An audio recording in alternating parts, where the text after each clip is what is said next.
Hey guys, welcome to this quick take episode. We're so excited to have you here with us. In the past, these quick take episodes actually were only available to those who financially supported the show through Apple subscriptions and Patreon. But due to popular demand, we have decided to shake up the perks for our supporters and will be releasing these quick takes on Saturdays to everyone, giving you all some extra free content that was previously unavailable to the public. And these quick takes are a little more laid back, and they're hosted by just one of us. So sit back, relax, and enjoy this quick take episode. Shazam! Boom!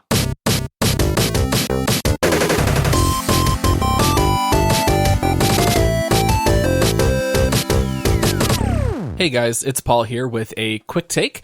And what I wanted to talk to you guys about today is one of my favorite single-player games that I've played in the last couple of years called Bloodstained Ritual of the Night.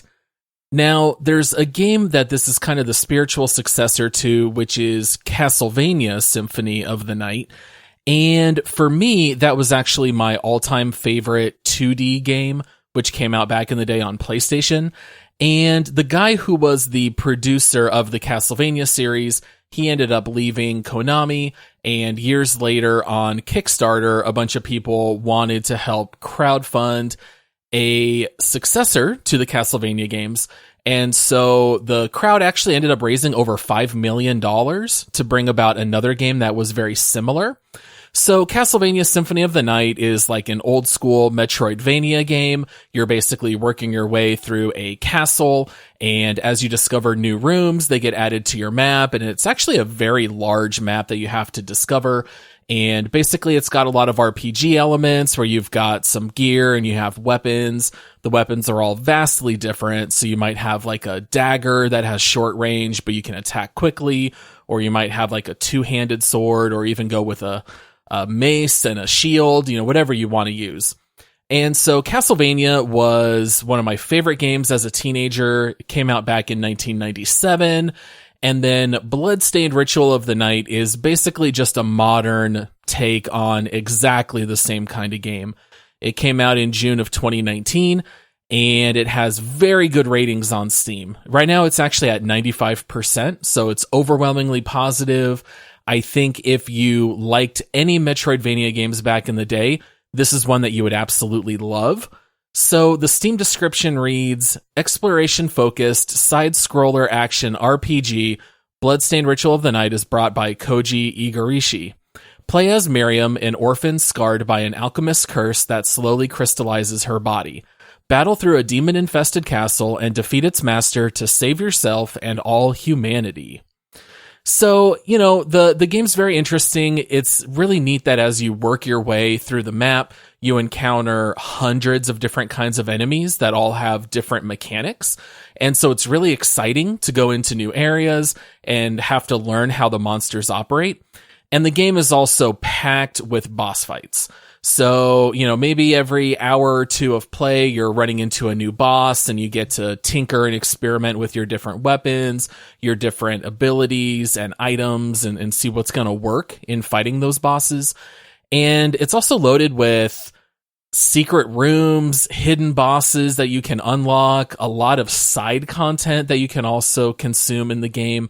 It really is a blast. One of the things that I love about Metroidvania games like this is that there are always hidden secret passageways and things like that that you can notice.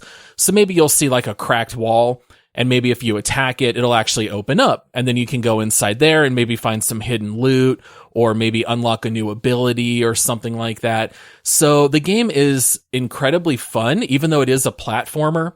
I know sometimes people think of platformers being very repetitive and not leading themselves well to a lot of playtime. But in this one, you're constantly swapping out gear and fighting new monsters that it keeps it all incredibly fresh. And then the boss fights are actually pretty tough in this game. I remember one boss in particular, I probably had to fight a good 20 times before I beat them. Like, I actually tried it 15 times in a row and ended up going to bed. And then the next morning, I actually knocked it out pretty quickly. So, the game's challenging, but in the best possible way. It's not like a tough as nails kind of game, but it's definitely not a walk through the park. So this is the kind of game that I would say is great, especially if you grew up on platform games. This will feel very comfortable, but it also is a little bit more advanced than that with all the RPG elements. The one thing that is a little bit of a downside by way of gameplay is that saving is a big pain in the butt. You can only save the game when you find a save room inside the castle. And so that sometimes gets tough because you might play for 20 minutes and you can't find a save and then you die. Now you've got to recomplete those rooms again. So, that's just baked into this genre. But as long as that's not going to prevent you from playing, you do have to discover save rooms. There's warp rooms to get around the map. It's pretty great. And the only other downside is that it is a little pricey. It's currently $40 on Steam, although it does take about 30 hours to beat. So it's not the longest game in the world, but, at $40, maybe you'd hope for a little bit more content. They are currently developing a sequel to Bloodstained, so it might be worth waiting another year or two, and it's very possible that Bloodstained might go back on sale. So highly recommend it. Go check it out. Bloodstained Ritual of the Night. Fantastic 2D side-scroller action RPG. I hope you guys like it as much as I did. See you guys later.